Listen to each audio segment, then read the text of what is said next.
He wanted to massacre them each time they did. They reminded him of Donald Duck's nephews.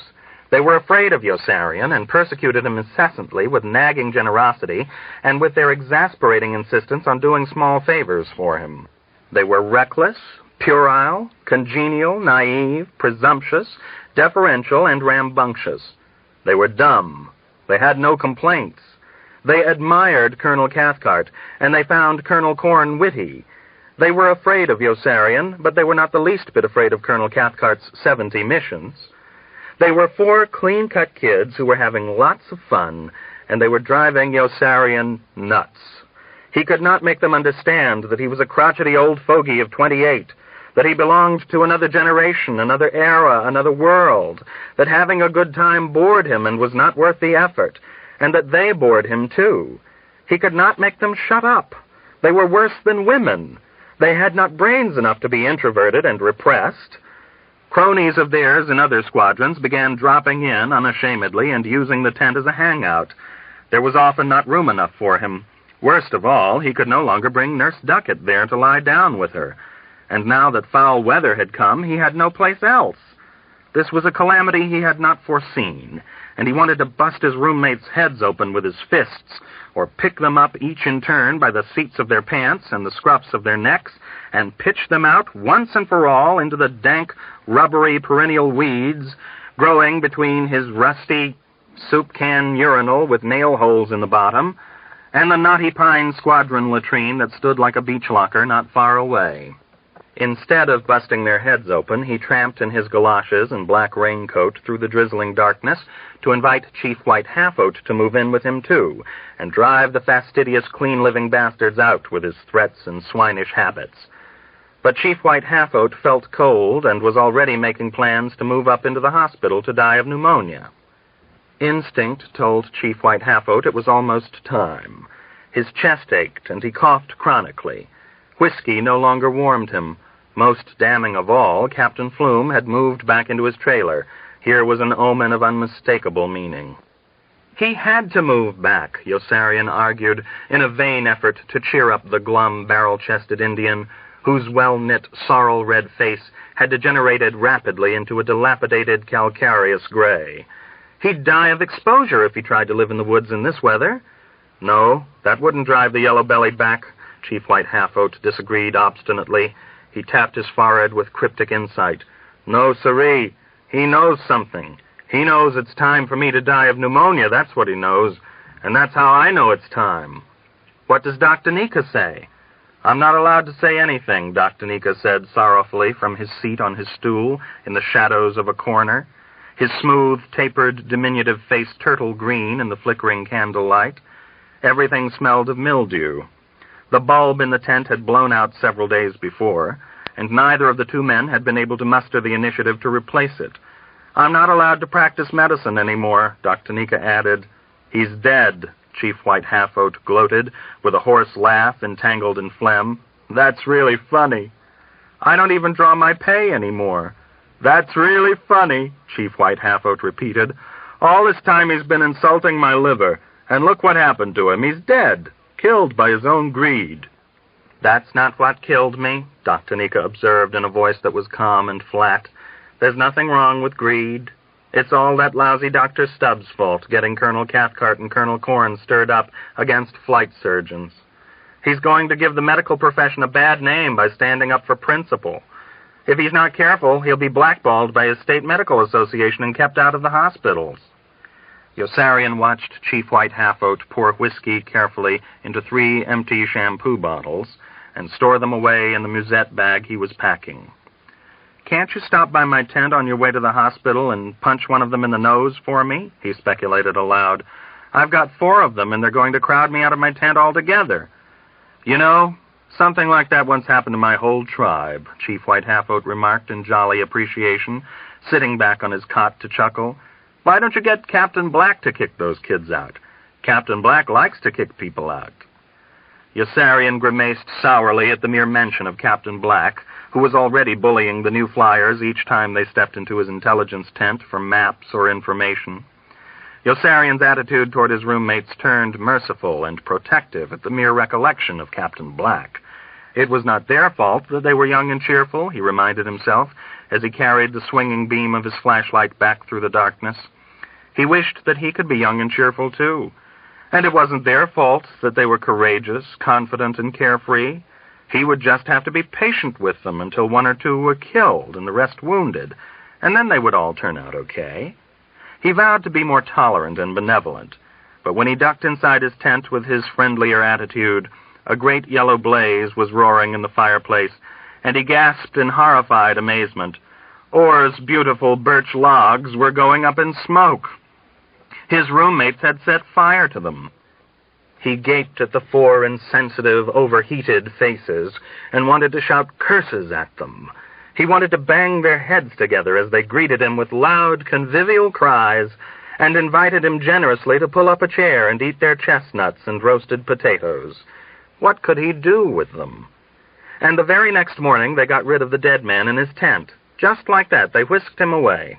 They carried his cot and all his belongings right out into the bushes and simply dumped them there. And then they strode back, slapping their hands briskly at a job well done. Yossarian was stunned by their overbearing vigor and zeal, by their practical, direct efficiency. In a matter of moments, they had disposed energetically of a problem with which Yossarian and Sergeant Towser had been grappling unsuccessfully for months. Yossarian was alarmed. They might get rid of him just as quickly, he feared, and he ran to Hungry Joe and fled with him to Rome the day before Nately's whore finally got a good night's sleep and woke up in love. Chapter 33. Nately's Whore. He missed Nurse Duckett in Rome. There was not much else to do after Hungry Joe left on his mail run. Yossarian missed Nurse Duckett so much that he went searching hungrily through the streets for Luciana, whose laugh and invisible scar he had never forgotten, or the boozy, blousy, bleary-eyed floozy in the overloaded white brassiere and unbuttoned orange satin blouse, whose naughty salmon-colored cameo ring Arfie had thrown away so callously through the window of her car. How he yearned for both girls. He looked for them in vain. He was so deeply in love with them, and he knew he would never see either again. Despair gnawed at him. Visions beset him. He wanted Nurse Duckett with her dress up and her slim thighs bare to the hips. He banged a thin streetwalker with a wet cough who picked him up from an alley between hotels, but that was no fun at all, and he hastened to the enlisted men's apartment for the fat, friendly maid in the lime-colored panties who was overjoyed to see him but couldn't arouse him. He went to bed there early and slept alone. He woke up disappointed and banged a sassy, short, chubby girl he found in the apartment after breakfast, but that was only a little better, and he chased her away when he'd finished and went back to sleep. He napped till lunch and then went shopping for presents for Nurse Duckett and a scarf for the maid in the lime-colored panties, who hugged him with such gargantuan gratitude that he was soon hot for Nurse Duckett and ran looking lecherously for Luciana again. Instead, he found Arfie, who had landed in Rome when Hungry Joe returned with Dunbar, Nately, and Dobbs, and who would not go along on the drunken foray that night to rescue Nately's whore from the middle-aged military big shots holding her captive in a hotel because she would not say uncle. "Why should I risk getting into trouble just to help her out?" Arfie demanded haughtily. "But don't tell Nately I said that. Tell him I had to keep an appointment with some very important fraternity brothers." The middle-aged big shots would not let Nately's whore leave until they made her say uncle. "Say uncle," they said to her. "Uncle," she said. "No, say uncle." "Uncle," she said. She still doesn't understand. "You still don't understand, do you? We can't really make you say uncle unless you don't want to say uncle, don't you see? Don't say uncle when I tell you to say uncle, okay? Say uncle." "Uncle," she said. "No, don't say uncle. Say uncle." She didn't say uncle. "That's good. That's very good. It's a start. Now say uncle." "Uncle," she said. "It's no good. No, it's no good that way either. She just isn't impressed with us. There's just no fun making her say uncle when she doesn't care whether we make her say uncle or not. No, she really doesn't care, does she? Say foot." "Foot." "You see, she doesn't care about anything we do. She doesn't care about us. We don't mean a thing to you, do we?" "Uncle," she said. She didn't care about them a bit, and it upset them terribly. They shook her roughly each time she yawned. She did not seem to care about anything, not even when they threatened to throw her out the window. They were utterly demoralized men of distinction. She was bored and indifferent and wanted very much to sleep.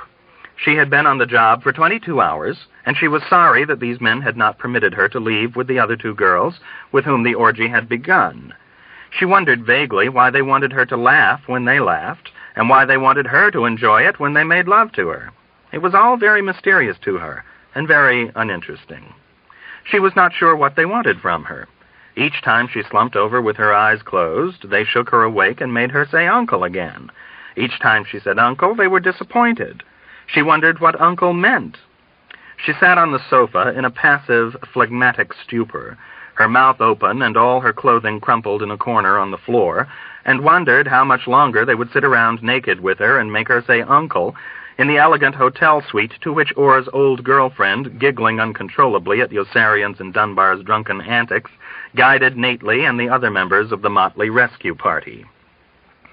Dunbar squeezed Orr's old girlfriend's fanny gratefully and passed her back to Yossarian, who propped her against the door jamb with both hands on her hips and wormed himself against her lasciviously until Nately seized him by the arm and pulled him away from her into the blue sitting room, where Dunbar was already hurling everything in sight out the window into the court.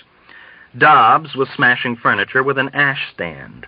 A nude, ridiculous man with a blushing appendectomy scar appeared in the doorway suddenly and bellowed, "What's going on here?" "Your toes are dirty," Dunbar said. The man covered his groin with both hands and shrank from view. Dunbar, Dobbs, and Hungry Joe just kept dumping everything they could lift out the window with great howling whoops of happy abandon. They soon finished with the clothing on the couches and the luggage on the floor, and they were ransacking a cedar closet when the door to the inner room opened again, and a man who was very distinguished-looking from the neck up padded into view imperiously on bare feet. "Here, you, stop that," he barked. "Just what do you men think you're doing?" "Your toes are dirty," Dunbar said to him. The man covered his groin as the first had done and disappeared. Nately charged after him, but was blocked by the first officer, who plodded back in, holding a pillow in front of him like a bubble dancer. "Hey, you men," he roared angrily. "Stop it." "Stop it," Dunbar replied. "That's what I said." "That's what I said," Dunbar said. The officer stamped his foot petulantly, turning weak with frustration. "Are you deliberately repeating everything I say? Are you deliberately repeating everything I say? I'll thrash you." The man raised a fist. "I'll thrash you," Dunbar warned him coldly. "You're a German spy, and I'm going to have you shot." "German spy? I'm an American colonel." "You don't look like an American colonel. You look like a fat man with a pillow in front of him. Where's your uniform if you're an American colonel? You just threw it out the window." "All right, men," Dunbar said. "Lock the silly bastard up. Take the silly bastard down to the station house and throw away the key." The colonel blanched with alarm. "Are you all crazy? Where's your badge? Hey, you, come back in here." But he whirled too late to stop Nately, who had glimpsed his girl sitting on the sofa in the other room and had darted through the doorway behind his back. The others poured through after him right into the midst of the other naked big shots. Hungry Joe laughed hysterically when he saw them, pointing in disbelief at one after the other and clasping his head and sides. Two with fleshy physiques advanced truculently until they spied the look of mean dislike and hostility on Dobbs and Dunbar, and noticed that Dobbs was still swinging like a two-handed club the wrought-iron ash-stand he had used to smash things in the sitting room. Nately was already at his girl's side. She stared at him without recognition for a few seconds. Then she smiled faintly and let her head sink to his shoulder with her eyes closed. Nately was in ecstasy. She had never smiled at him before. "Philpo," said a calm, slender, jaded-looking man who had not even stirred from his armchair, "you don't obey orders. I told you to get them out, and you've gone and brought them in. Can't you see the difference? They've thrown our things out the window, General." "Good for them. Our uniforms, too? That was clever. We'll never be able to convince anyone we're superior without our uniforms. Let's get their names. Lou and—" "Oh, Ned, relax," said the slender man with practiced weariness. "You may be pretty good at moving armored divisions into action, but you're almost useless in a social situation. Sooner or later, we'll get our uniforms back, and then we'll be their superiors again. Did they really throw our uniforms out? That was a splendid tactic. They threw everything out. The ones in the closet, too? They threw the closet out, General. That was the crash we heard when we thought they were coming in to kill us. And I'll throw you out next, Dunbar threatened. The General paled slightly. What the devil is he so mad about? He asked Yossarian. He means it, too, Yossarian said. You'd better let the girl leave. Lord, take her, exclaimed the General with relief. All she's done is make us feel insecure. At least she might have disliked or resented us for the $100 we paid her, but she wouldn't even do that. Your handsome young friend there seems quite attached to her. Notice the way he lets his fingers linger on the inside of her thighs as he pretends to roll up her stockings? Nately, caught in the act, blushed guiltily and moved more quickly through the steps of dressing her. She was sound asleep and breathed so regularly that she seemed to be snoring softly. Let's charge her now, Lou, urged another officer. We've got more personnel and we can encircle... Oh, no, Bill, answered the General with a sigh. You may be a wizard at directing a pincer movement in good weather on level terrain against an enemy that has already committed his reserves. But you don't always think so clearly anywhere else. Why should we want to keep her? General, we're in a very bad strategic position. We haven't got a stitch of clothing, and it's going to be very degrading and embarrassing for the person who has to go downstairs through the lobby to get some. Yes, Philpo, you're quite right, said the General, and that's exactly why you're the one to do it. Get going. Naked, sir? Take your pillow with you if you want to, and get some cigarettes, too, while you're downstairs picking up my underwear and pants, will you? I'll send everything up for you, Yossarian offered. There, General, said Philpo with relief. Now I won't have to go. Philpo, you nitwit, can't you see he's lying? Are you lying? Yossarian nodded, and Philpo's faith was shattered. Yossarian laughed and helped Nately walk his girl out into the corridor and into the elevator. Her face was smiling as though with a lovely dream as she slept with her head still resting on Nately's shoulder. Dobbs and Dunbar ran out into the street to stop a cab. Nately's whore looked up when they left the car. She swallowed dryly several times during the arduous trek up the stairs to her apartment, but she was sleeping soundly again by the time Nately undressed her and put her to bed. She slept for 18 hours while Nately dashed about the apartment all the next morning, shushing everybody in sight, and when she woke up, she was deeply in love with him. In the last analysis, that was all it took to win her heart, a good night's sleep. The girl smiled with contentment when she opened her eyes and saw him, and then, stretching her long legs languorously beneath the rustling sheets, beckoned him into bed beside her with that look of simpering idiocy of a woman in heat. Nately moved to her in a happy daze, so overcome with rapture that he hardly minded when her kid sister interrupted him again by flying into the room and flinging herself down onto the bed between them. Nately's whore slapped and cursed her, but this time with laughter and generous affection, and Nately settled back smugly with an arm about each, feeling strong and protective. They made a wonderful family group, he decided. The little girl would go to college when she was old enough, to Smith or Radcliffe or Bryn Mawr. He would see to that. Nately bounded out of bed after a few minutes to announce his good fortune to his friends at the top of his voice. He called to them jubilantly to come to the room and slammed the door in their startled faces as soon as they arrived. He had remembered just in time that his girl had no clothes on. Get dressed, he ordered her, congratulating himself on his alertness. Perché? She asked curiously. Perché? He repeated with an indulgent chuckle. Because I don't want them to see you without any clothes on. Perché no? She inquired. Perché no? He looked at her with astonishment. Because it isn't right for other men to see you naked, that's why. Perché no? Because I say so, Nately exploded in frustration. Now don't argue with me. I'm the man, and you have to do whatever I say. From now on, I forbid you ever to go out of this room unless you have all your clothes on. Is that clear? Nately's whore looked at him as though he were insane. Are you crazy? Che succede?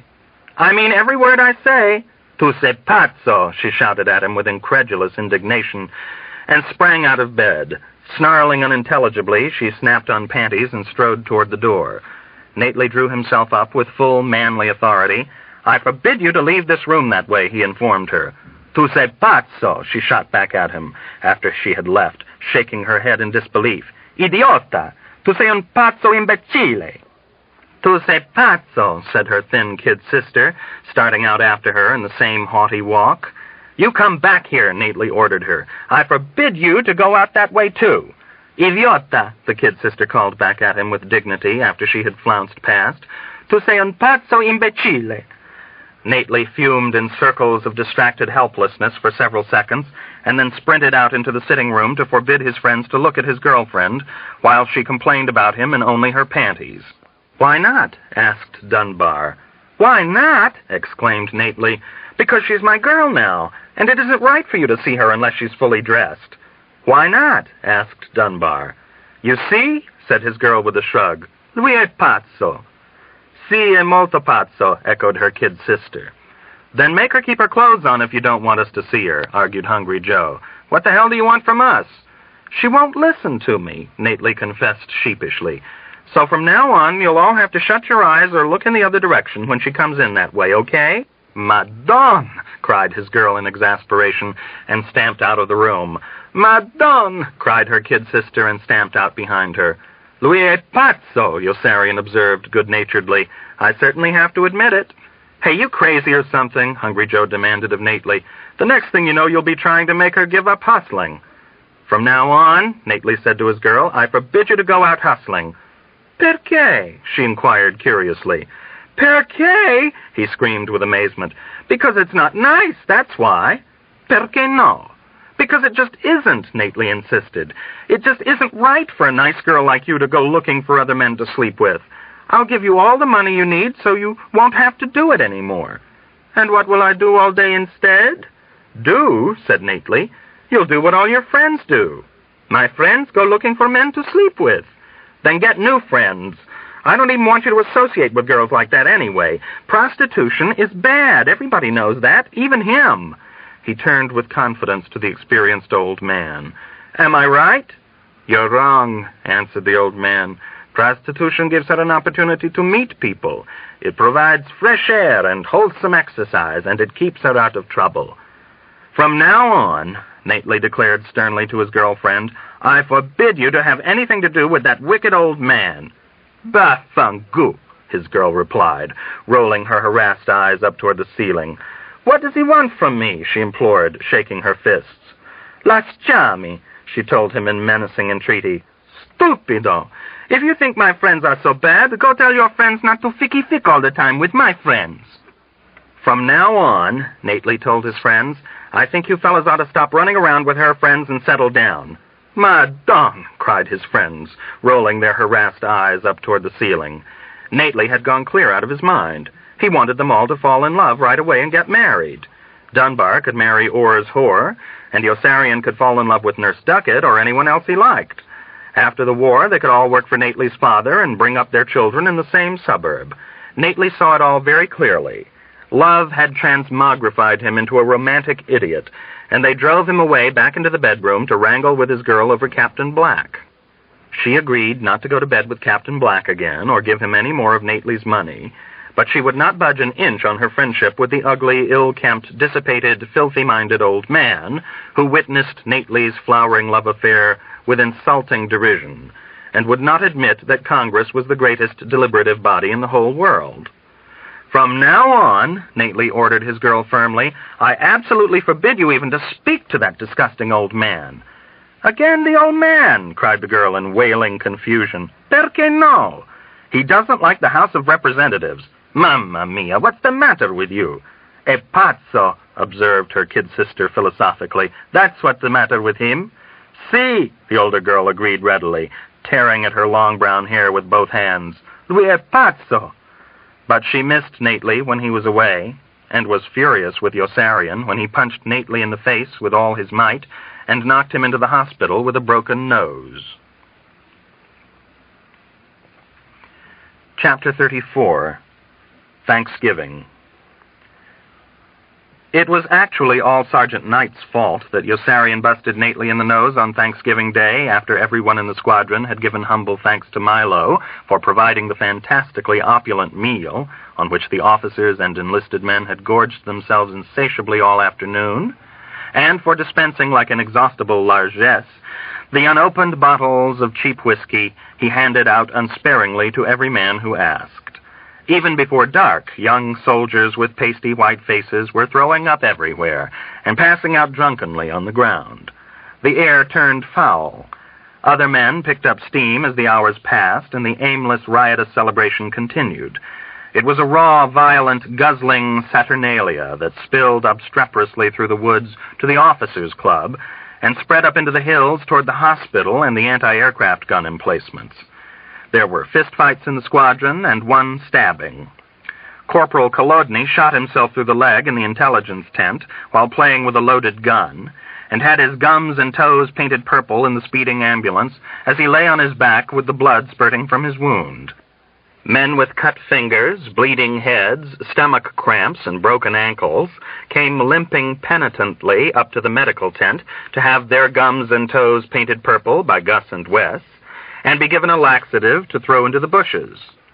The joyous celebration lasted long into the night, and the stillness was fractured often by wild, exultant shouts and by the cries of people who were merry or sick. There was the recurring sound of retching and moaning, of laughter, greetings, threats and swearing, and of bottles shattering against rock. There were dirty songs in the distance. It was worse than New Year's Eve. Yossarian went to bed early for safety and soon dreamed that he was fleeing almost headlong down an endless wooden staircase, making a loud staccato clatter with his heels. Then he woke up a little and realized someone was shooting at him with a machine gun. A tortured, terrified sob rose in his throat. His first thought was that Milo was attacking the squadron again, and he rolled off his cot to the floor and lay underneath in a trembling, praying ball, his heart thumping like a drop forge, his body bathed in a cold sweat. There was no noise of planes. A drunken, happy laugh sounded from afar. "Happy New Year! Happy New Year!" a triumphant, familiar voice shouted hilariously from high above between the short, sharp bursts of machine gun fire, and Yossarian understood that some men had gone as a prank to one of the sandbagged machine gun emplacements Milo had installed in the hills after his raid on the squadron, and staffed with his own men. Yossarian blazed with hatred and wrath when he saw he was the victim of an irresponsible joke that had destroyed his sleep and reduced him to a whimpering hulk. He wanted to kill. He wanted to murder. He was angrier than he had ever been before, angrier even than when he had slid his hands around McWatt's neck to strangle him. The gun opened fire again. Voices cried, "Happy New Year!" and gloating laughter rolled down from the hills through the darkness like a witch's glee. In moccasins and coveralls, Yossarian charged out of his tent for revenge with his .45, ramming a clip of cartridges up into the grip and slamming the bolt of the gun back to load it. He snapped off the safety catch and was ready to shoot. He heard Nately running after him to restrain him, calling his name. The machine gun opened fire once more from a black rise above the motor pool, and orange tracer bullets skimmed like low-gliding dashes over the tops of the shadowy tents, almost clipping the peaks. Roars of rough laughter rang out again between the short bursts. Yossarian felt resentment boil like acid inside him. They were endangering his life, the bastards. With blind, ferocious rage and determination, he raced across the squadron past the motor pool, running as fast as he could, and was already pounding up into the hills along the narrow, winding path when Nately finally caught up, still calling, "Yo-yo! Yo-yo!" with pleading concern, and imploring him to stop. He grasped Yossarian's shoulders and tried to hold him back. Yossarian twisted free, turning. Nately reached for him again, and Yossarian drove his fist squarely into Nately's delicate young face as hard as he could, cursing him, then drew his arm back to hit him again. But Nately had dropped out of sight with a groan, and lay curled up on the ground with his head buried in both hands and blood streaming between his fingers. Yossarian whirled and plunged ahead up the path without looking back. Soon he saw the machine gun. Two figures leaped up in silhouette when they heard him and fled into the night with taunting laughter before he could get there. He was too late. Their footsteps receded, leaving the circle of sandbags empty and silent in the crisp and windless moonlight. He looked about dejectedly. Jeering laughter came to him again from a distance. A twig snapped nearby. Yossarian dropped to his knees with a cold thrill of elation and aimed. He heard a stealthy rustle of leaves on the other side of the sandbags and fired 2 quick rounds. Someone fired back at him once, and he recognized the shot. "Dunbar?" he called. "Yossarian?" The 2 men left their hiding places and walked forward to meet in the clearing with weary disappointment, their guns down. They were both shivering slightly from the frosty air and wheezing from the labor of their uphill rush. "The bastards," said Yossarian. "They got away." "They took 10 years off my life," Dunbar exclaimed. "I thought that son of a bitch Milo was bombing us again. I've never been so scared. I wish I knew who the bastards were." "One was Sergeant Knight." "Let's go kill him." Dunbar's teeth were chattering. "He has no right to scare us that way." Yossarian no longer wanted to kill anyone. "Let's help Nately first. I think I heard him at the bottom of the hill." But there was no sign of Nately along the path, even though Yossarian located the right spot by the blood on the stones. Nately was not in his tent either, and they did not catch up with him until the next morning when they checked into the hospital as patients after learning he had checked in with a broken nose the night before.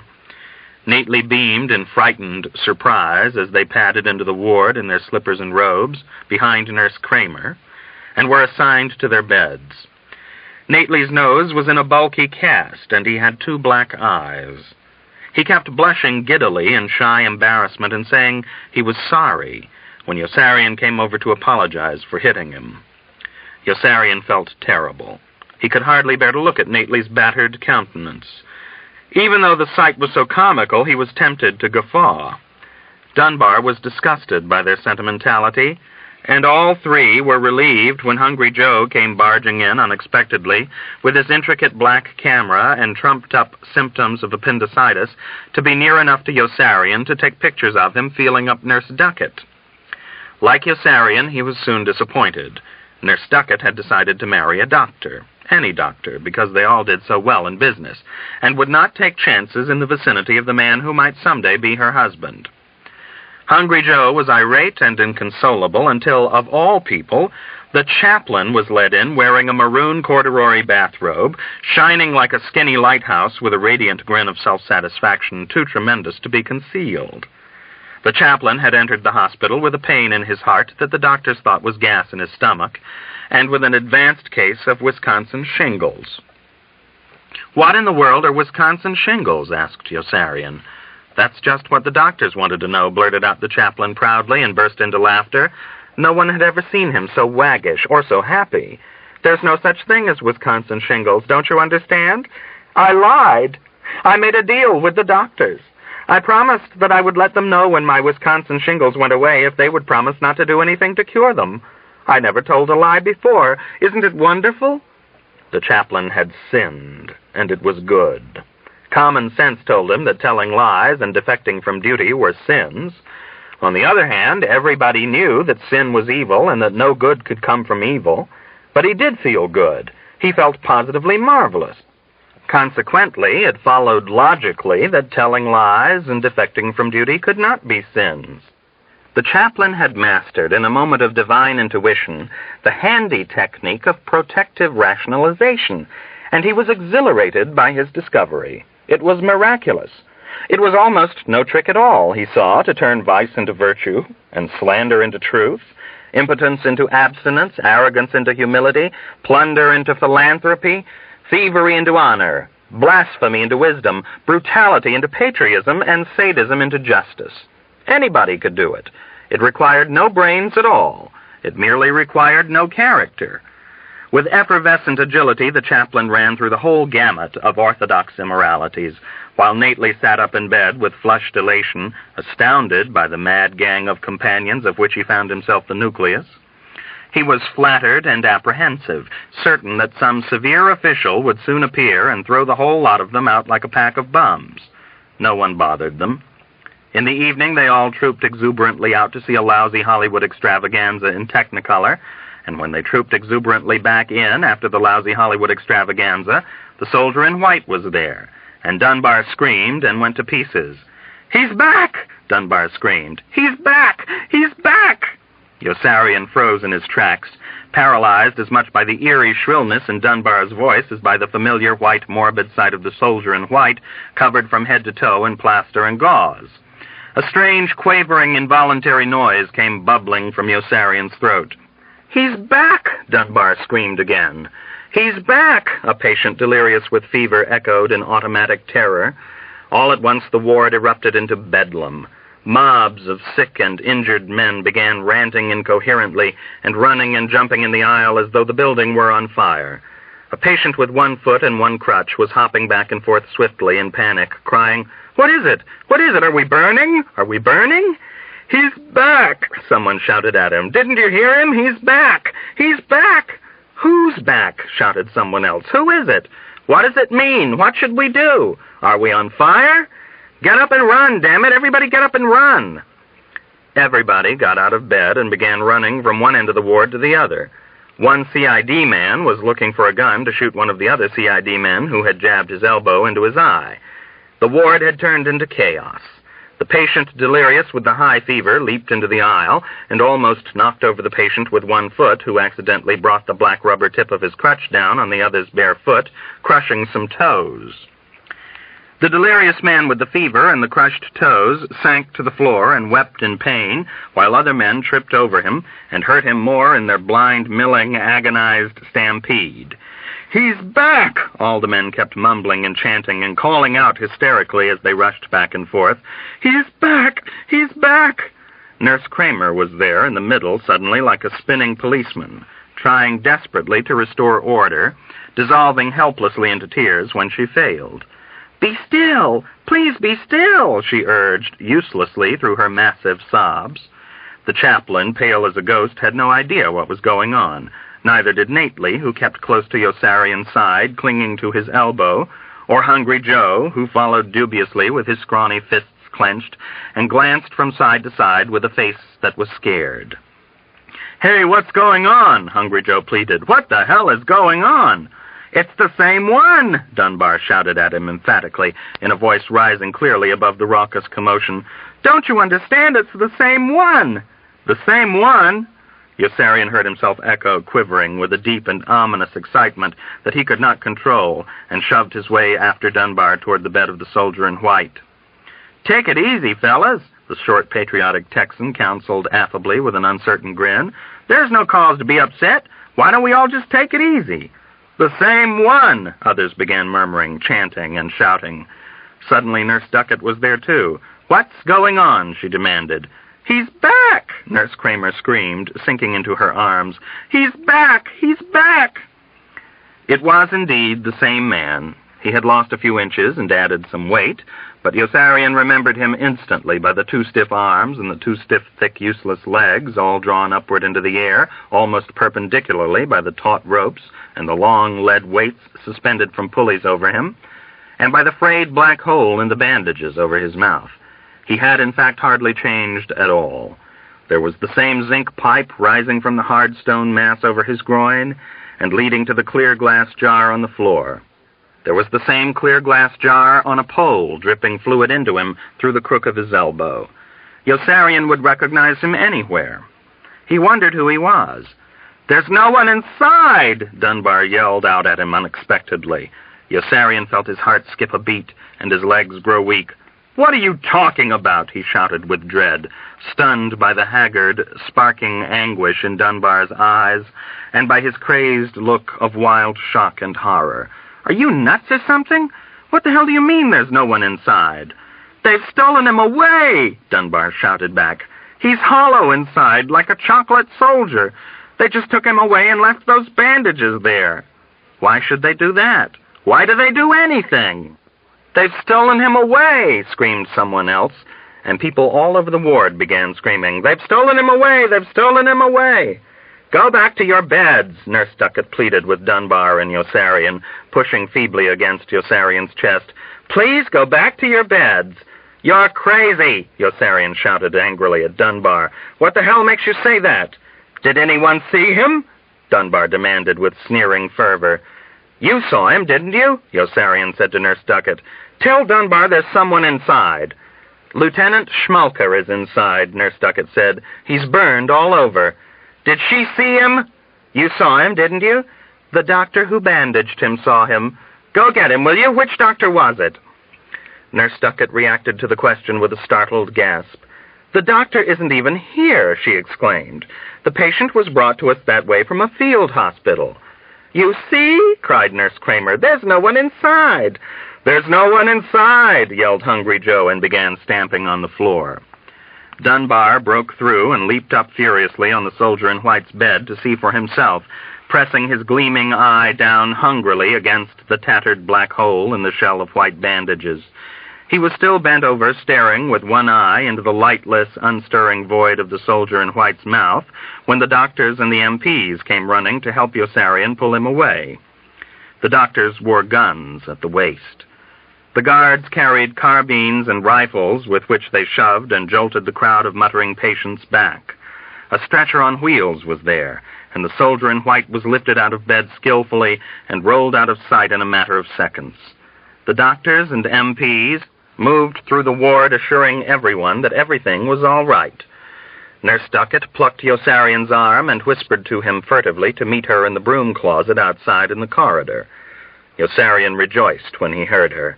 He thought Nurse Duckett finally wanted to get laid and pulled her skirt up the second they were alone in the broom closet, but she pushed him away. She had urgent news about Dunbar. "They're going to disappear him," she said. Yossarian squinted at her uncomprehendingly. "They're what?" he asked in surprise and laughed uneasily. "What does that mean?"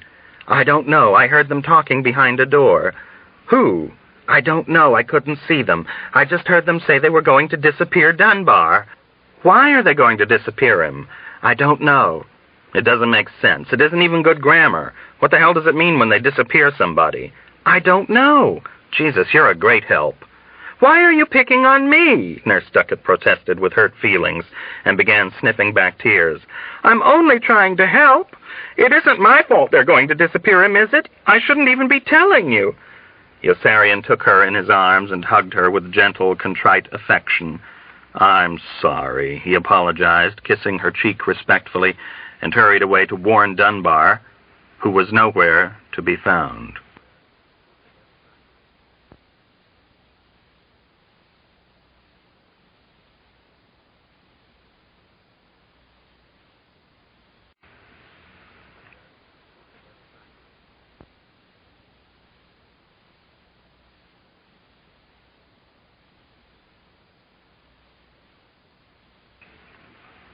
Chapter 35. Milo the Militant. For the first time in his life, Yossarian prayed. He got down on his knees and prayed to Nately not to volunteer to fly more than 70 missions after Chief White Half-Oat did die of pneumonia in the hospital, and Nately had applied for his job. But Nately just wouldn't listen. "I've got to fly more missions," Nately insisted lamely with a crooked smile. "Otherwise they'll send me home." "So? I don't want to go home until I can take her back with me." "She means that much to you?" Nately nodded dejectedly. "I might never see her again." "Then get yourself grounded," Yossarian urged. "You've finished your missions and you don't need the flight pay. Why don't you ask for Chief White Half-Oat's job if you can stand working for Captain Black?" Nately shook his head, his cheeks darkening with shy and regretful mortification. "They won't give it to me. I spoke to Colonel Corn, and he told me I'd have to fly more missions or be sent home." Yossarian cursed savagely. "That's just plain meanness." "I don't mind, I guess. I've flown 70 missions without getting hurt. I guess I can fly a few more." "Don't do anything at all about it until I talk to someone," Yossarian decided, and went looking for help from Milo, who went immediately afterward to Colonel Cathcart for help in having himself assigned to more combat missions. Milo had been earning many distinctions for himself. He had flown fearlessly into danger and criticism by selling petroleum and ball bearings to Germany at good prices in order to make a good profit and help maintain a balance of power between the contending forces. His nerve under fire was graceful and infinite. With a devotion to purpose above and beyond the line of duty, he had then raised the price of food in his mess halls so high that all officers and enlisted men had to turn over all their pay to him in order to eat. Their alternative, there was an alternative, of course, since Milo detested coercion and was a vocal champion of freedom of choice, was to starve. When he encountered a wave of enemy resistance to this attack, he stuck to his position without regard for his safety or reputation, and gallantly invoked the law of supply and demand. And when someone somewhere said no, Milo gave ground grudgingly, valiantly defending, even in retreat, the historic right of free men to pay as much as they had to for the things they needed in order to survive. Milo had been caught red-handed in the act of plundering his countrymen, and as a result, his stock had never been higher. He proved good as his word when a raw-boned major from Minnesota curled his lip in rebellious disavowal and demanded his share of the syndicate. Milo kept saying everybody owned. Milo met the challenge by writing the words, "a share," on the nearest scrap of paper, and handing it away with a virtuous disdain that won the envy and admiration of almost everyone who knew him. His glory was at a peak, and Colonel Cathcart, who knew and admired his war record, was astonished by the deferential humility with which Milo presented himself at group headquarters and made his fantastic appeal for more hazardous assignments. "You want to fly more combat missions?" Colonel Cathcart gasped. "What in the world for?" Milo answered in a demure voice with his face lowered meekly, "I want to do my duty, sir. The country is at war, and I want to fight to defend it like the rest of the fellows." "But, Milo, you are doing your duty," Colonel Cathcart exclaimed with a laugh that thundered jovially. "I can't think of a single person who's done more for the men than you have. Who gave them chocolate-covered cotton?" Milo shook his head slowly and sadly. "But being a good mess officer in wartime just isn't enough, Colonel Cathcart." "Certainly it is, Milo. I don't know what's come over you." "Certainly it isn't, Colonel," Milo disagreed in a somewhat firm tone, raising his subservient eyes significantly just far enough to arrest Colonel Cathcart's. "Some of the men are beginning to talk."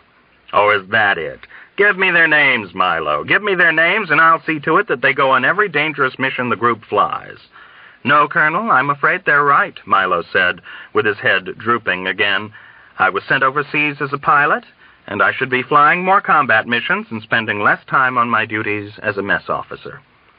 Colonel Cathcart was surprised, but cooperative. "Well, Milo, if you really feel that way, I'm sure we can make whatever arrangements you want. How long have you been overseas now?" 11 months, sir."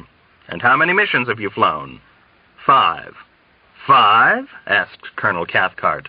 "5, sir." 5, eh?" Colonel Cathcart rubbed his cheek pensively. "That isn't very good, is it?" "Isn't it?" asked Milo in a sharply edged voice, glancing up again. Colonel Cathcart quailed.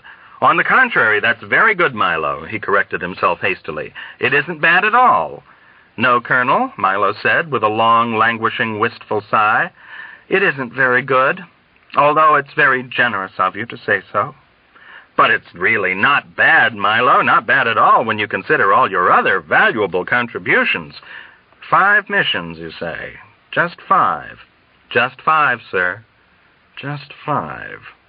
Colonel Cathcart grew awfully depressed for a moment as he wondered what Milo was really thinking, and whether he had already got a black eye with him.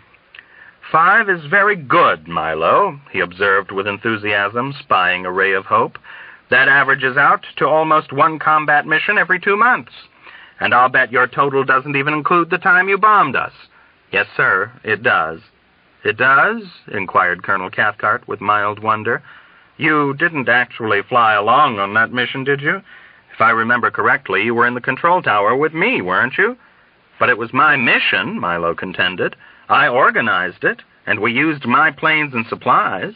I planned and supervised the whole thing. Oh, certainly, Milo, certainly. I'm not disputing you. I'm only checking the figures to make sure you're claiming all you're entitled to. Did you also include the time we contracted with you to bomb the bridge at Orvieto? Oh, no, sir.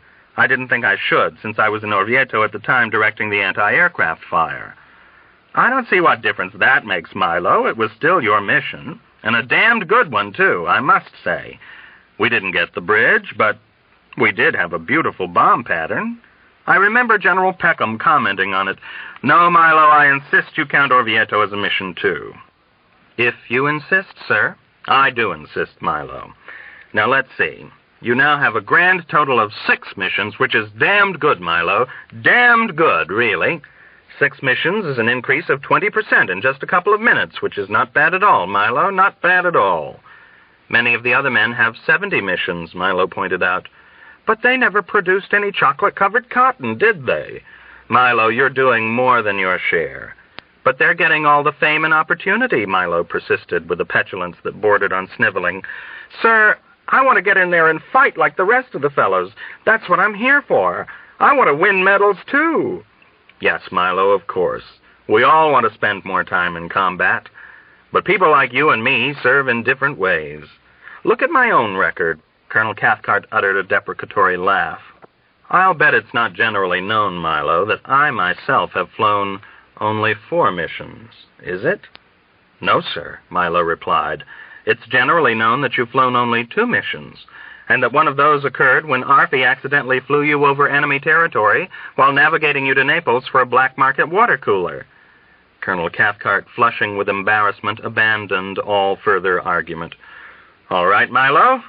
I can't praise you enough for what you want to do. If it really means so much to you, I'll have Major assign you to the next 64 missions so that you can have 72. Thank you, Colonel. Thank you, sir. You don't know what this means. Don't mention it, Milo. I know exactly what it means. No, Colonel, I don't think you do know what it means, Milo disagreed pointedly. Someone will have to begin running the syndicate for me right away. It's very complicated, and I might get shot down at any time. Colonel Cathcart brightened instantly at the thought and began rubbing his hands with avaricious zest. You know, Milo, I think Colonel Corn and I might be willing to take the syndicate off your hands, he suggested in an offhand manner, almost licking his lips in savory anticipation. Our experience in black market plum tomatoes should come in very useful. Where do we begin? Milo watched Colonel Cathcart steadily with a bland and guileless expression. Thank you, sir. That's very good of you. Begin with a salt-free diet for General Peckham and a fat-free diet for General Dreedle. Let me get a pencil. What's next? The cedars. Cedars? From Lebanon. Lebanon? We've got cedars from Lebanon due at the sawmill in Oslo to be turned into shingles for the builder in Cape Cod. COD. And then there's the peas. Peas? That are on the high seas. We've got boatloads of peas that are on the high seas from Atlanta to Holland to pay for the tulips that were shipped to Geneva to pay for the cheeses that must go to Vienna, MIF. MIF? Money in front. The Habsburgs are shaky. Milo, and don't forget the galvanized zinc in the warehouse at Flint. 4 carloads of galvanized zinc from Flint must be flown to the smelters in Damascus by noon of the 18th, terms FOB. Calcutta, 2%, 10 days EOM. 1 Messerschmitt full of hemp is due in Belgrade for a C-47.5 full of those semi-pitted dates we stuck them with from Khartoum. Use the money from the Portuguese anchovies we're selling back to Lisbon to pay for the Egyptian cotton we've got coming back to us from Mamaroneck, and to pick up as many oranges as you can in Spain. Always pay cash for naranjas. Naranjas? That's what they call oranges in Spain, and these are Spanish oranges. And oh yes, don't forget Piltdown Man. Piltdown Man? Yes, Piltdown Man. The Smithsonian Institution is not in a position at this time to meet our price for a second Piltdown Man, but they are looking forward to the death of a wealthy and beloved donor, and Milo! France wants all the parsley we can send them, and I think we might as well, because we'll need the francs for the lira, for the pfennigs, for the dates when they get back. I've also ordered a tremendous shipment of Peruvian balsa wood for distribution to each of the mess halls in the syndicate on a pro rata basis. Balsa wood? What are the mess halls going to do with balsa wood? Good balsa wood isn't so easy to come by these days, Colonel. I just didn't think it was a good idea to pass up the chance to buy it. No, I suppose not, Colonel Cathcart surmised vaguely with the look of somebody seasick. And I assume the price was right. The price, said Milo, was outrageous, positively exorbitant, but since we bought it from one of our own subsidiaries, we were happy to pay it. Look after the hides. The hives? The hides. The hides? The hides. In Buenos Aires. They have to be tanned. Tanned? In Newfoundland. And shipped to Helsinki, NMIF, before the spring thaw begins. Everything to Finland goes NMIF before the spring thaw begins. No money in front, guessed Colonel Cathcart. Good, Colonel. You have a gift, sir. And then there's the cork. The cork? That must go to New York. The shoes for Toulouse, the ham for Siam, the nails for Wales, and the tangerines for New Orleans. Milo, we have coals in Newcastle, sir. Colonel Cathcart threw up his hands. Milo, stop, he cried, almost in tears. It's no use. You're just like I am. Indispensable. He pushed his pencil aside and rose to his feet in frantic exasperation. Milo, you can't fly 64 more missions. You can't even fly one more mission. The whole system would fall apart if anything happened to you. Milo nodded serenely with complacent gratification. Sir, are you forbidding me to fly any more combat missions? Milo, I forbid you to fly any more combat missions, Colonel Cathcart declared in a tone of stern and inflexible authority. But that's not fair, sir, said Milo. What about my record? The other men are getting all the fame and medals and publicity. Why should I be penalized just because I'm doing such a good job as mess officer? No, Milo, it isn't fair. But I don't see anything we can do about it. Maybe we can get someone else to fly my missions for me. But maybe we can get someone else to fly your missions for you, Colonel Cathcart suggested. How about the striking coal miners in Pennsylvania and West Virginia? Milo shook his head. It would take too long to train them. But why not the men in the squadron, sir? After all, I'm doing all this for them. They ought to be willing to do something for me in return. But why not the men in the squadron, Milo? Colonel Cathcart exclaimed. After all, you're doing all this for them. They ought to be willing to do something for you in return. What's fair is fair. What's fair is fair.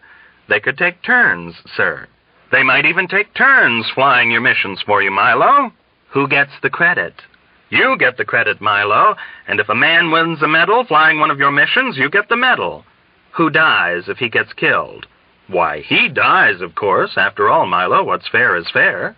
There's just one thing. You'll have to raise the number of missions. I might have to raise the number of missions again, and I'm not sure the men will fly them. They're still pretty sore because I jumped them to 70. If I can get just one of the regular officers to fly more, the rest will probably follow. Nately will fly more missions, sir, Milo said. I was told in strictest confidence just a little while ago that he'll do anything he has to in order to remain overseas with a girl he's fallen in love with. But Nately will fly more, Colonel Cathcart declared, and he brought his hands together in a resounding clap of victory. Yes, Nately will fly more, and this time I'm really going to jump the missions, right up to 80, and really knock General Dreedle's eye out. And this is a good way to get that lousy rat Yossarian back into combat where he might get killed.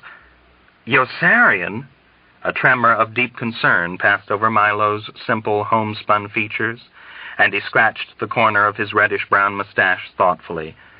Yeah, Yossarian. I hear he's going around saying that he's finished his missions and the war's over for him. Well, maybe he has finished his missions. But he hasn't finished your missions, has he? Ha ha! Has he got a surprise coming to him? Sir, Yossarian is a friend of mine, Milo objected. I'd hate to be responsible for doing anything that would put him back in combat. I owe a lot to Yossarian. Isn't there any way we could make an exception of him? Oh, no, Milo, Colonel Cathcart clucked sententiously, shocked by the suggestion. We must never play favorites. We must always treat every man alike. I'd give anything I own to Yossarian, Milo persevered gamely in Yossarian's behalf. But since I don't own everything, I can't give everything to him, can I? So he'll just have to take his chances with the rest of the men, won't he? What's fair is fair, Milo. Yes, sir. What's fair is fair, Milo agreed. Yossarian is no better than the other men, and he has no right to expect any special privileges, has he? No, Milo. What's fair is fair. And there was no time for Yossarian to save himself from combat once Colonel Cathcart issued his announcement, raising the missions to 80 late that same afternoon.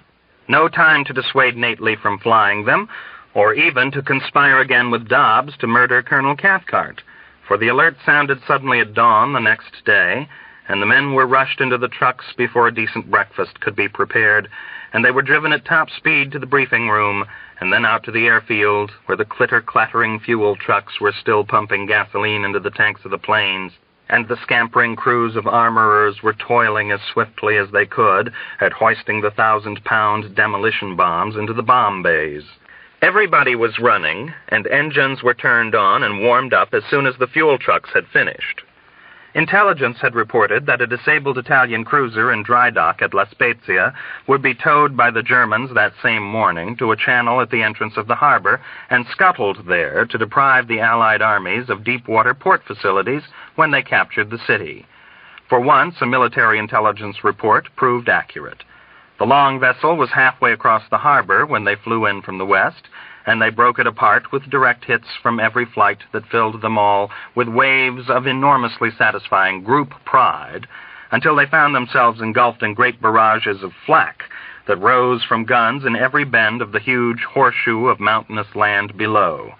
Even Havermeyer resorted to the wildest evasive action he could command when he saw what a vast distance he had still to travel to escape. And Dobbs, at the pilot's controls, in his formation, zigged when he should have zagged, skidded his plane into the plane alongside, and chewed off its tail. His wing broke off at the base, and his plane dropped like a rock, and was almost out of sight in an instant. There was no fire, no smoke, not the slightest untoward noise.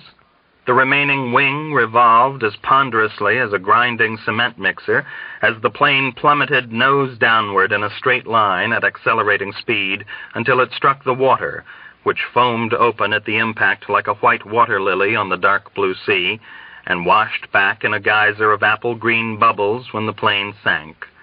It was over in a matter of seconds. There were no parachutes, and Nately, in the other plane, was killed too. Chapter 36. The Cellar. Nately's death almost killed the chaplain.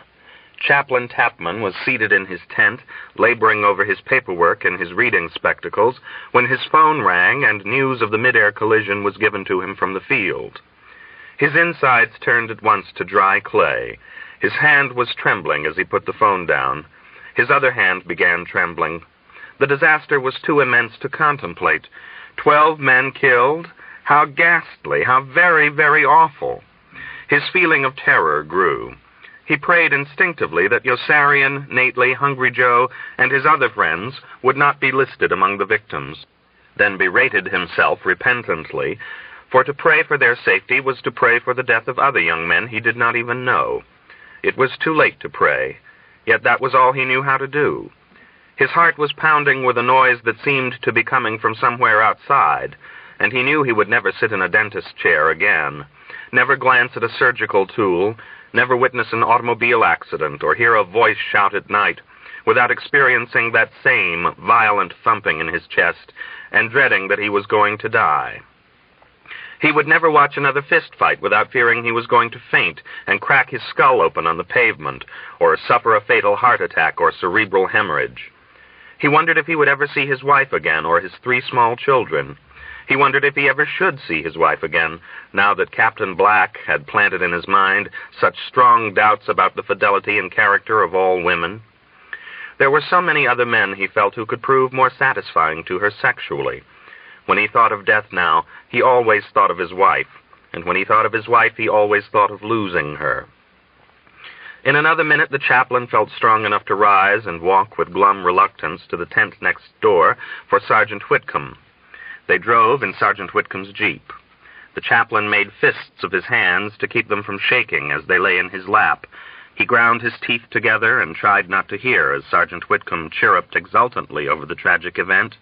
12 men killed meant 12 more form letters of condolence that could be mailed in one bunch to the next of kin over Colonel Cathcart's signature, giving Sergeant Whitcomb hope of getting an article on Colonel Cathcart into the Saturday Evening Post in time for Easter.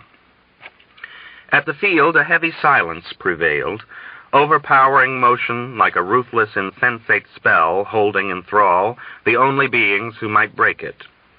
The chaplain was in awe. He had never beheld such a great, appalling stillness before. Almost 200 tired, gaunt, downcast men stood holding their parachute packs in a somber and unstirring crowd outside the briefing room. their faces staring blankly in different angles of stunned dejection. They seemed unwilling to go, unable to move. The chaplain was acutely conscious of the faint noise his footsteps made as he approached. His eyes searched hurriedly, frantically, through the immobile maze of limp figures. He spied Yossarian finally with a feeling of immense joy, and then his mouth gaped open slowly in unbearable horror as he noted Yossarian's vivid, beaten, grimy look of deep, drugged despair.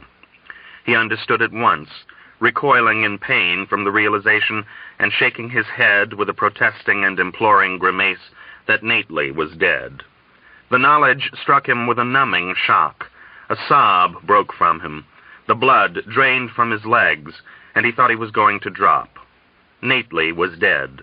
All hope that he was mistaken was washed away by the sound of Nately's name, emerging with recurring clarity now from the almost inaudible babble of murmuring voices that he was suddenly aware of for the first time. Nately was dead. The boy had been killed. A whimpering sound rose in the chaplain's throat, and his jaw began to quiver. His eyes filled with tears, and he was crying. He started toward Yossarian on tiptoe to mourn beside him and share his wordless grief. At that moment a hand grabbed him roughly around the arm, and a brusque voice demanded, "Chaplain Tapman?"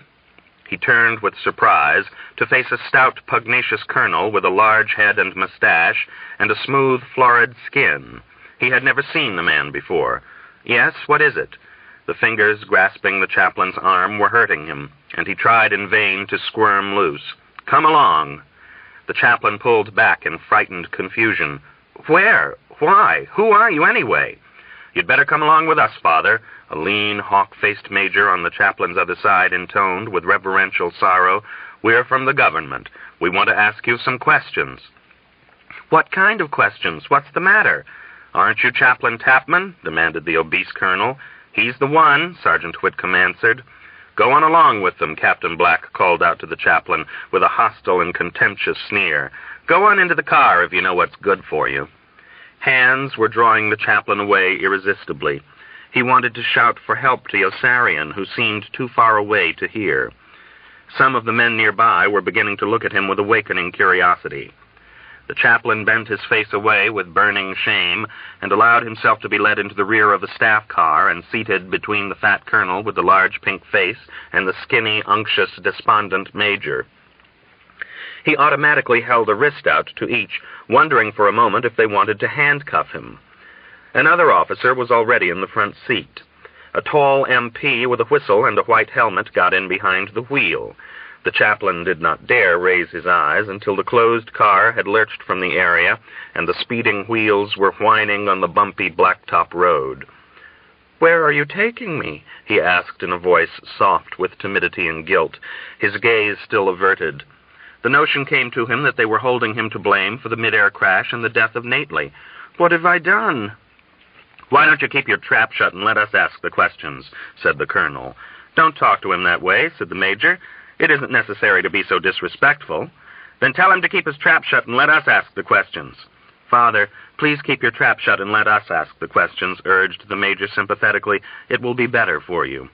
"It isn't necessary to call me Father," said the chaplain. "I'm not a Catholic." "Neither am I, Father," said the major. "It's just that I'm a very devout person, and I like to call all men of God Father." "He doesn't even believe there are atheists in foxholes," the colonel mocked, and nudged the chaplain in the ribs familiarly. "Go on, chaplain, tell him.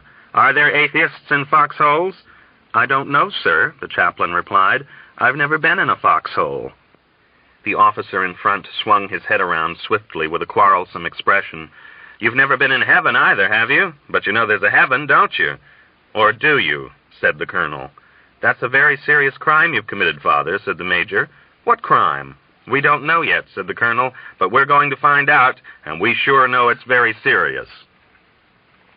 The car swung off the road at group headquarters with a squeal of tires, slackening speed only slightly, and continued around past the parking lot to the back of the building.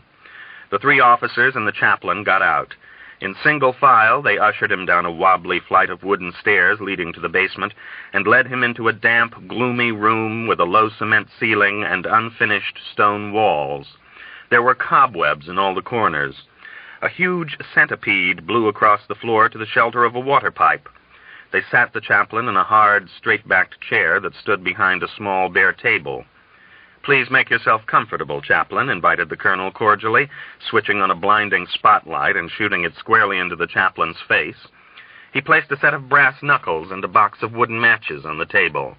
"We want you to relax." The chaplain's eyes bugged out incredulously. His teeth chattered and his limbs felt utterly without strength. He was powerless. They might do whatever they wished to him, he realized. These brutal men might beat him to death right there in the basement, and no one would intervene to save him. No one, perhaps, but the devout and sympathetic major with the sharp face, who set a water tap dripping loudly into a sink and returned to the table to lay a length of heavy rubber hose down beside the brass knuckles. "Everything's going to be all right, Chaplain," the major said encouragingly. "You've got nothing to be afraid of if you're not guilty. What are you so afraid of? You're not guilty, are you?" "Sure he's guilty," said the colonel. "Guilty as hell." "Guilty of what?" implored the chaplain, feeling more and more bewildered and not knowing which of the men to appeal to for mercy. The third officer wore no insignia and lurked in silence off to the side. "What did I do?" "That's just what we're going to find out," answered the colonel, and he shoved a pad and pencil across the table to the chaplain. "Write your name for us, will you, in your own handwriting?" "My own handwriting?" "That's right, anywhere on the page." When the chaplain had finished, the colonel took the pad back and held it up alongside a sheet of paper he removed from a folder. "See," he said to the major, who had come to his side and was peering solemnly over his shoulder. "They're not the same, are they?" the major admitted. "I told you he did it." "Did what?" asked the chaplain. "Chaplain, this comes as a great shock to me," the major accused in a tone of heavy lamentation. "What does?" "I can't tell you how disappointed I am in you." "For what?" persisted the chaplain more frantically. "What have I done?" "For this," replied the major, and with an air of disillusioned disgust, tossed down on the table the pad on which the chaplain had signed his name. "This isn't your handwriting." The chaplain blinked rapidly with amazement. "But of course it's my handwriting." "No, it isn't, Chaplain. You're lying again." "But I just wrote it," the chaplain cried in exasperation. "You saw me write it." "That's just it," the major answered bitterly. "I saw you write it. You can't deny that you did write it. A person who'll lie about his own handwriting will lie about anything." "But who lied about my own handwriting?" demanded the chaplain, forgetting his fear in the wave of anger and indignation that welled up inside him suddenly. "Are you crazy or something? What are you both talking about?" "We asked you to write your name in your own handwriting, and you didn't do it." "But of course I did. In whose handwriting did I write it, if not my own?" "In somebody else's." "Whose?" "That's just what we're going to find out," threatened the colonel. "Talk, Chaplain."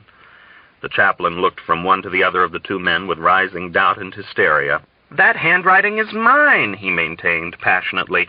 "Where else is my handwriting if that isn't it?" "Right here," answered the colonel, and looking very superior, he tossed down on the table a photostatic copy of a piece of V-mail in which everything but the salutation, "Dear Mary," had been blocked out, and on which the censoring officer had written, "I long for you tragically, A.T. Tapman, Chaplain, U.S. Army." The colonel smiled scornfully as he watched the chaplain's face turn crimson. "Well, Chaplain, do you know who wrote that?" The chaplain took a long moment to reply. He had recognized Yossarian's handwriting. "No." "You can read, though, can't you?" the colonel persevered sarcastically. "The author signed his name." "That's my name there." "Then you wrote it, Q.E.D." "But I didn't write it. That isn't my handwriting either." "Then you signed your name in somebody else's handwriting again," the colonel retorted with a shrug. "That's all that means." "Oh, this is ridiculous," the chaplain shouted, suddenly losing all patience. He jumped to his feet in a blazing fury, both fists clenched. "I'm not going to stand for this any longer, do you hear? 12 men were just killed, and I have no time for these silly questions. You've no right to keep me here, and I'm just not going to stand for it." Without saying a word, the colonel pushed the chaplain's chest hard and knocked him back down into the chair, and the chaplain was suddenly weak and very much afraid again. The major picked up the length of rubber hose and began tapping it menacingly against his open palm. The colonel lifted the box of matches, took one out, and held it poised against the striking surface. watching with glowering eyes for the chaplain's next sign of defiance. The chaplain was pale and almost too petrified to move. The bright glare of the spotlight made him turn away finally. The dripping water tap was louder and almost unbearably irritating. He wished they would tell him what they wanted so that he would know what to confess. He waited tensely as the third officer, at a signal from the colonel, ambled over from the wall and seated himself on the table just a few inches away from the chaplain. His face was expressionless, his eyes penetrating and cold. "Turn off the light," he said over his shoulder in a low, calm voice. "It's very annoying." The chaplain gave him a small smile of gratitude. "Thank you, sir. And the drip, too, please." "Leave the drip," said the officer. "That doesn't bother me." He tugged up the legs of his trousers a bit, as though to preserve their natty crease. "Chaplain," he asked casually, "of what religious persuasion are you?" "I'm an Anabaptist, sir." "That's a pretty suspicious religion, isn't it?" "Suspicious?" inquired the chaplain in a kind of innocent daze. "Why, sir?" "Well, I don't know a thing about it. You'll have to admit that, won't you? Doesn't that make it pretty suspicious?" "I don't know, sir," the chaplain answered diplomatically with an uneasy stammer. He found the man's lack of insignia disconcerting, and was not even sure he had to say sir. Who was he, and what authority had he to interrogate him? "Chaplain, I once studied Latin. I think it's only fair to warn you of that before I ask my next question. Doesn't the word Anabaptist simply mean that you're not a Baptist?" "Oh, no, sir. There's much more." "Are you a Baptist?" "No, sir." "Then you are not a Baptist, aren't you?" "Sir?" "I don't see why you're bickering with me on that point. You've already admitted it. Now, Chaplain, to say you're not a Baptist doesn't really tell us anything about what you are, does it?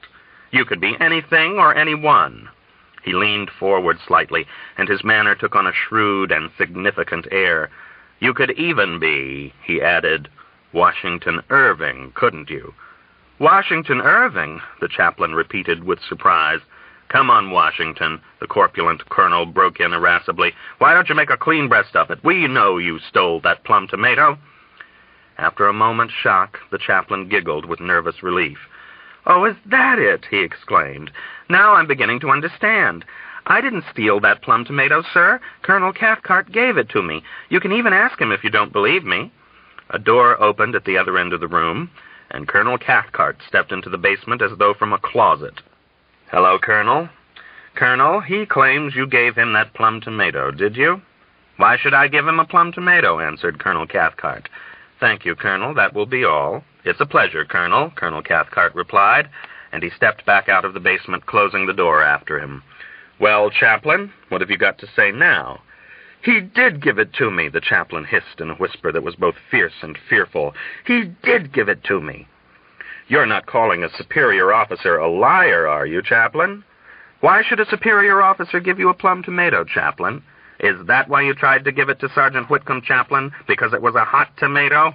"No, no, no," the chaplain protested, wondering miserably why they were not able to understand. "I offered it to Sergeant Whitcomb because I didn't want it." "Why did you steal it from Colonel Cathcart if you didn't want it?" "I didn't steal it from Colonel Cathcart." "Then why are you so guilty if you didn't steal it?" "I'm not guilty." "Then why would we be questioning you if you weren't guilty?" "Oh, I don't know," the chaplain groaned, kneading his fingers in his lap and shaking his bowed and anguished head. "I don't know." "He thinks we have time to waste," snorted the major. "Chaplain," resumed the officer without insignia at a more leisurely pace, lifting a typewritten sheet of yellow paper from the open folder, "I have a signed statement here from Colonel Cathcart, asserting you stole that plum tomato from him." He lay the sheet face down on one side of the folder and picked up a second page from the other side.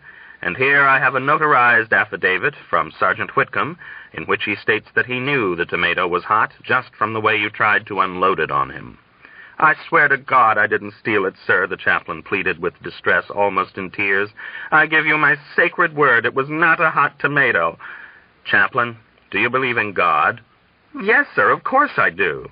"That's odd, Chaplain," said the officer, taking from the folder another typewritten yellow page, "because I have here in my hands now another statement from Colonel Cathcart, in which he swears that you refused to cooperate with him in conducting prayer meetings in the briefing room before each mission."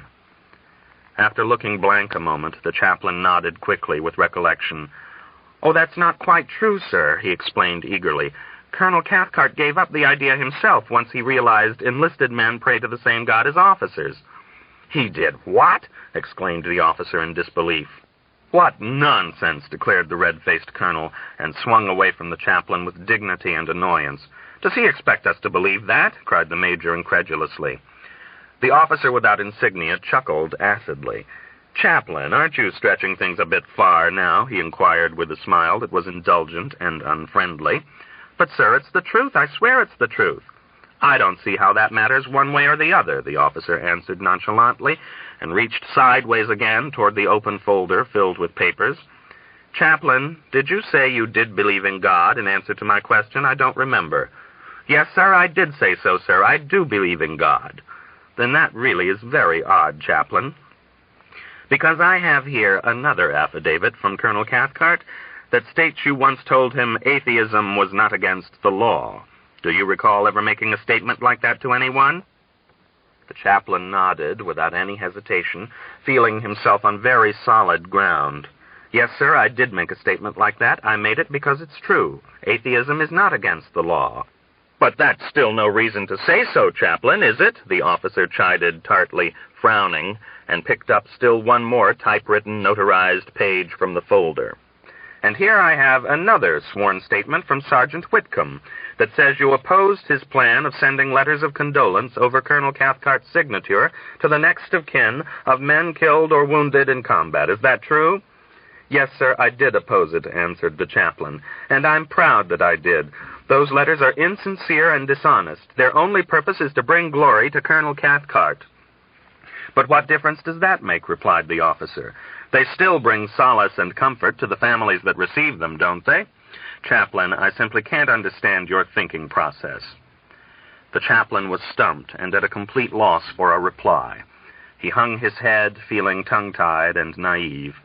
The ruddy, stout colonel stepped forward vigorously with a sudden idea. "Why don't we knock his goddamn brains out?" he suggested with robust enthusiasm to the others. "Yes, we could knock his goddamn brains out, couldn't we?" the hawk-faced major agreed. "He's only an Anabaptist." "No, we've got to find him guilty first," the officer without insignia cautioned, with a languid, restraining wave. He slid lightly to the floor and moved around to the other side of the table, facing the chaplain with both hands pressed flat on the surface. His expression was dark and very stern, square and forbidding.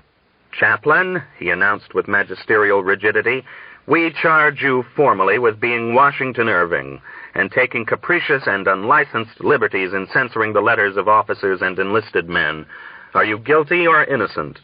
"Innocent, sir." The chaplain licked dry lips with a dry tongue and leaned forward in suspense on the edge of his chair. "Guilty," said the colonel. "Guilty," said the major.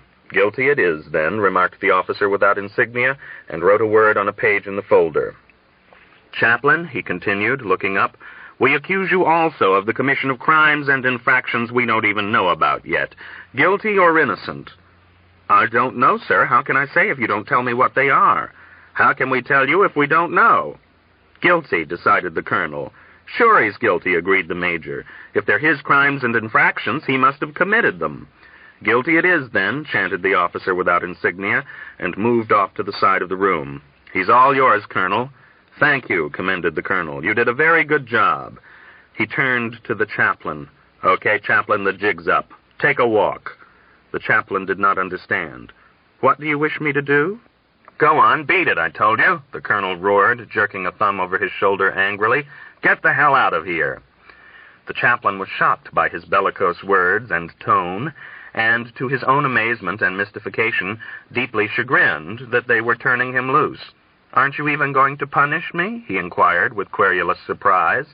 "You're damned right we're going to punish you, but we're certainly not going to let you hang around while we decide how and when to do it. So get going. Hit the road." The chaplain rose tentatively and took a few steps away. "I'm free to go?" "For the time being. But don't try to leave the island. We've got your number, Chaplain. Just remember that we've got you under surveillance 24 hours a day." It was not conceivable that they would allow him to leave. The chaplain walked toward the exit gingerly, expecting at any instant to be ordered back by a peremptory voice, or halted in his tracks by a heavy blow on the shoulder or the head. They did nothing to stop him. He found his way through the stale, dark, dank corridors to the flight of stairs. He was staggering and panting when he climbed out into the fresh air. As soon as he had escaped, a feeling of overwhelming moral outrage filled him. He was furious, more furious at the atrocities of the day than he had ever felt before in his whole life. He swept through the spacious, echoing lobby of the building in a temper of scalding and vindictive resentment. He was not going to stand for it anymore, he told himself.